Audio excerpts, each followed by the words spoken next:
கிறிஸ்துவுக்குள் அன்பான தேவனுடைய பிள்ளைகளே, ஆண்டவராகிய இயேசு கிறிஸ்துவின் நாமத்தில் உங்களை நான் வாழ்த்துகிறேன். இந்த நாளிலே நாம் ஆண்டவரை துதிக்கப் போகிறோம், தேவனை ஸ்தோத்தரிக்கப் போகிறோம். இந்த நாளை கிருபையாக தேவன் நமக்கு கொடுத்திருக்கிறபடினாலே ஒரு அருமையான பாடலை பாடி ஆண்டவரை துதிக்கப் போகிறோம். உன்னதமானவரின் உயர் மறைவில் இருக்கிறவன், சர்வ வல்லவரின் நிழலில் தங்குவான், இது பரமசிலாக்கியமே. சர்வ வல்லவரின் நிழலில் தங்குவான், இது பரமசிலாக்கியமே. அவர் செட்டையின் கீழ் அடைக்கலம் புகழ்வேன், தம் சிறகுகளால் மூடுவார். அவர் செட்டையின் கீழ் அடைக்கலம் புகழ்வேன், தம் சிறகுகளால் மூடுவார். தேவனன் அடைக்கலமே, என் கோட்டையும் அரணும் அவர். அவர் சத்தியும் பரிஜையும் கேடகமும் என் நம்பிக்கையும் அவரே. அவர் சத்தியும் பரிஜையும் கேடகமும் என் நம்பிக்கையும் அவரே. அவர் செட்டையின் கீழ் அடைக்கலம் புகழ்வேன், தம் சிறகுகளால் மூடுவார். அவர் செட்டையின் கீழ் அடைக்கலம் புகழ்வேன், தம் சிறகுகளால் மூடுவார்.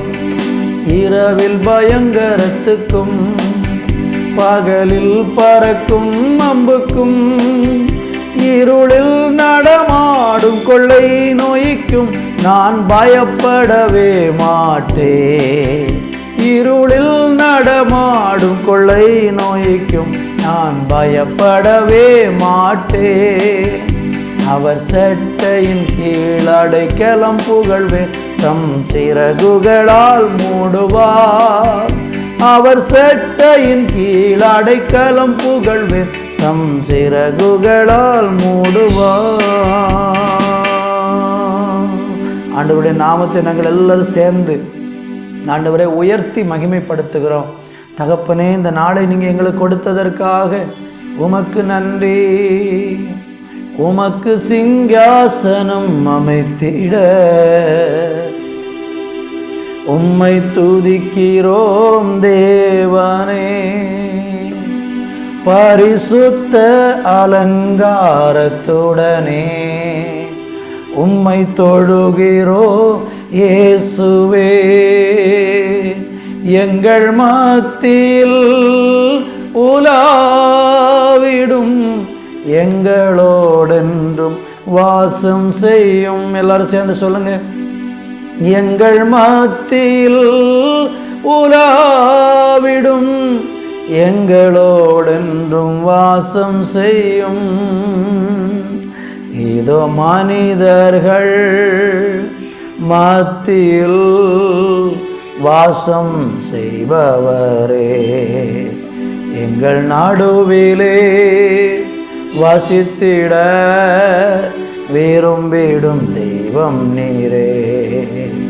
உமக்கு சிங்காசனம் அமைத்திட உம்மை துதிக்கிறோம் இயேசுவே.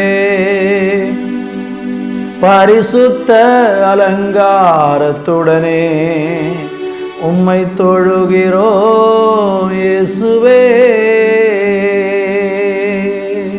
உம்முடைய பரிசுத்தமுள்ள நாமத்தை இந்த கால வேளையில் துதிக்கிறோம். இந்த துதியும் ஸ்தோத்திரத்தோடு இணைந்திருக்கிற எல்லா பிள்ளைகளையும் என் ஆண்டவராகிய தேவன் அளவில்லாமல் ஆசீர்வதித்து கனப்படுத்தி மேன்மைப்படுத்துவீராக என்று ஜெபிக்கிறோம். கரங்களில் ஒப்புக் கொடுக்கிறோம். இயேசுவின் நாமத்தில் ஜெபிக்கிறோம் எங்கள் நல்ல பிதாவே. ஆமேன், ஆமேன். தேவனுடைய பிள்ளைகளே, இந்த நாளிலே சங்கீதம் 91 சங்கீதம் 9, 10 ஆகிய 2 வசனங்களை நாம் வாசித்து இன்றைக்கு நாம் தியானிக்க போகிறோம். வேதம் இப்படியாக சொல்லுகிறது. எனக்கு அடைக்கலமாய் இருக்கிற உன்னதமான கர்த்தரே, உனக்கு தாபரமாய் கொண்டாய். ஆகையால் பொல்லாப்பு உனக்கு நேரிடாது, வாதை உன் கூடாரத்தை அணுகாது. வாசித்த இந்த 2 வேத வசனம் ஒரு தேவனுடைய பிள்ளைக்கு ஆண்டவர் கொடுக்கிற பாதுகாப்பை குறித்து சொல்லுகிறது. இந்த சங்கீதம் ஏற்கனவே உங்களுக்கு தெரியும். இது பாதுகாப்பை வலுப்படுத்தும்படியாக அல்லது ஒரு தேவனுடைய பிள்ளைக்காக தேவன் வைத்திருக்கிற பாதுகாப்பை உறுதிப்படுத்துவதற்கான ஒரு சங்கீதமாக இருக்கிறது. இந்த உலகத்திலே நம்ம வாழும்போது நம்மை சுற்றிலும் நிறைய தீமைகள் நடந்து கொண்டிருக்கிறது. பலவிதமான விபத்துக்கள், அழிவுகள், கொடுமைகள், இது எல்லாம் நம்மளை சுற்றிலும் நடந்து கொண்டிருக்கிறது. நாம் அதை பார்த்து கொண்டு தான் இருக்கிறோம். ஆனால் நம்மை சுற்றிலும் நிறைய தீமைகள் நடந்து கொண்டிருக்கிறதையும் நம்ம பார்த்து அதை கேட்டு நாம் மௌனமாக இருக்கக்கூடாது. அதற்காக நம்ம ஜெபிக்க வேண்டும். அந்த மாதிரி பயங்கரமான அழிவுகளில் மக்கள் சிக்கி அழிந்து போய் அவங்க ஆத்துமா நரகத்துக்கு போவதை யாரும் நம்ம விரும்பலை, ஆண்டவரும் விரும்பலை. நாம் பாரத்தோடு அந்த ஜனங்களுடைய ரட்சிப்புக்காக ஜெபிக்கணும்.